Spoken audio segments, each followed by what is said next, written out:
રાજ્યમાં આગામી 3 દિવસ હાડ થીજવતી ઠંડીનો સામનો કરવા માટે તૈયાર થઈ જજો, આગાહી કરી છે હવામાન વિભાગે. હવામાન વિભાગે આજથી 3 દિવસ સુધી કોલ્ડ વેવની આગાહી કરી છે, એટલે કે 3 દિવસ સુધી ઠંડીનો ચમકારો અનુભવાશે. પવનની દિશા ઉત્તર તરફ બદલાતા કોલ્ડ વેવની આગાહી કરવામાં આવી છે. આવતીકાલથી 2 દિવસ રાજ્યમાં ઠંડીમાં વધારો થશે.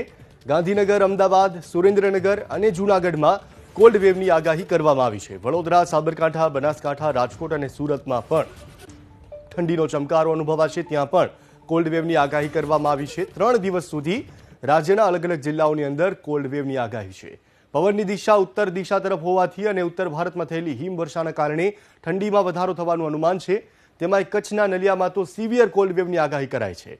આજે સૌથી ઓછું તાપમાન નલિયામાં 3.2 ડિગ્રી નોંધાયું, તો અમદાવાદનું તાપમાન સિંગલ ડિજિટમાં પહોંચી ગયું છે. અમદાવાદમાં આજે તાપમાન 8 ડિગ્રી નોંધાયું.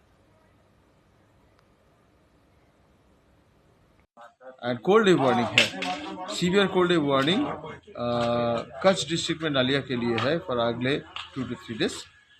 एंड बाकी जो डिस्ट्रिक्ट है, जैसे मान लीजिए गुजरात रीजन में जो डिस्ट्रिक्ट्स है, बड़ौदा में भी है, बड़ौदा, अहमदाबाद, गांधीनगर, साबरकांठा, बनासकांठा.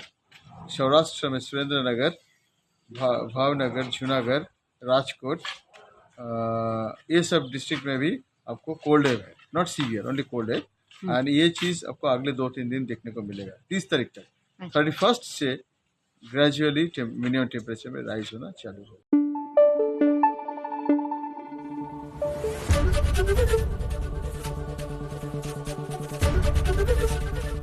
एबीपी अस्मिता, गुजरातनी अस्मिता.